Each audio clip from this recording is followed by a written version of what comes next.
ప్రసంగి 2వ అధ్యాయం. కానీ నిన్ను సంతోషము చేత శోధించి చూతును, నీవు మేలుననుభవించి చూడుమని నేను నా హృదయముతో చెప్పుకొంటిని. అయితే అద్యు వ్యర్థ ప్రయత్నమాయెను. నవ్వుతో నీవు వెర్రిదానవనియు, సంతోషముతో నీ చేత కలుగునదేమి అనియు నేనంటిని.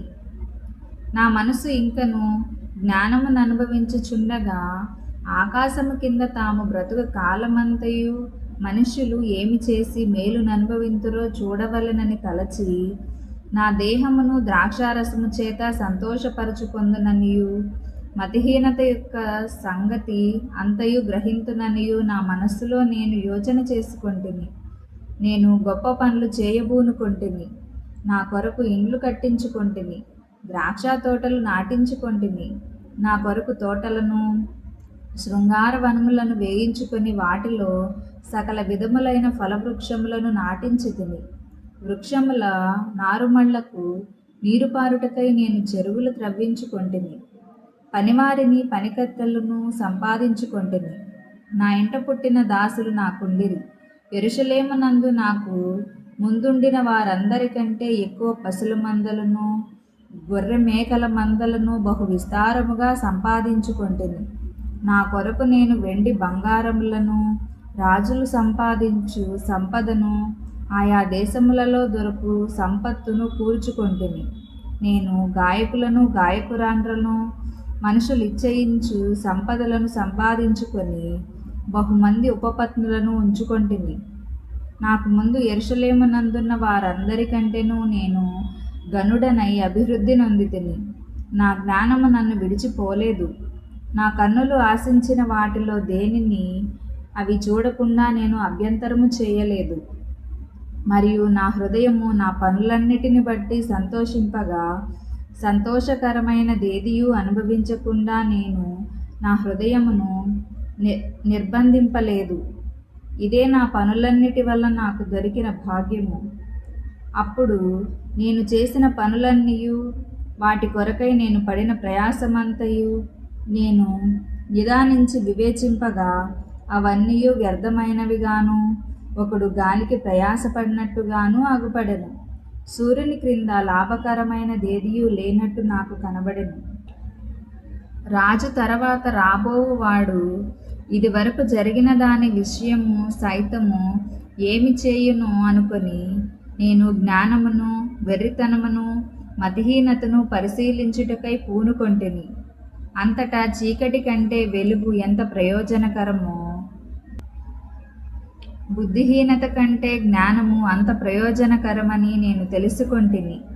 జ్ఞానికి కన్నులు తలలోనున్నవి, బుద్ధిహీనుడు చీకటి యందు నడుచుచున్నాడు. అయినను అందరికిని ఒక్కటే గతి సంభవించునని నేను గ్రహించితిని. కావున బుద్ధిహీనునికి సంభవించునట్లే నాకును సంభవించును గనుక, నేను అధిక జ్ఞానము ఏల సంపాదించుదునని నా హృదయమందనుకొంటిని. ఇదియు వ్యర్థమే. బుద్ధిహీనులను గూర్చినట్లుగానే జ్ఞానులను గూర్చియు జ్ఞాపకము ఎన్నటికిని ఉంచబడదు. రాబోవు దినములలో వారందరును మరువబడిన వారై ఉందురు. జ్ఞానులు మృతినొందు విధమెట్టిదో, బుద్ధిహీనులు మృతినొందు విధమట్టిదే. ఇది చూడగా సూర్యుని కింద జరుగునది నాకు వ్యసనము పుట్టించెను. అంతయు వ్యర్థముగాను, ఒకడు గాలికై ప్రయాసపడినట్లుగాను నాకు కనబడెను. కనుక బ్రతుకుట నాకు అసహ్యమాయెను. సూర్యుని క్రింద నేను ప్రయాసపడి చేసిన పనులన్నిటినీ నా తరువాత వచ్చు వారికి నేను విడిచిపెట్టవలనని తెలుసుకొని, నేను వాటి యందు అసహ్యపడితిని.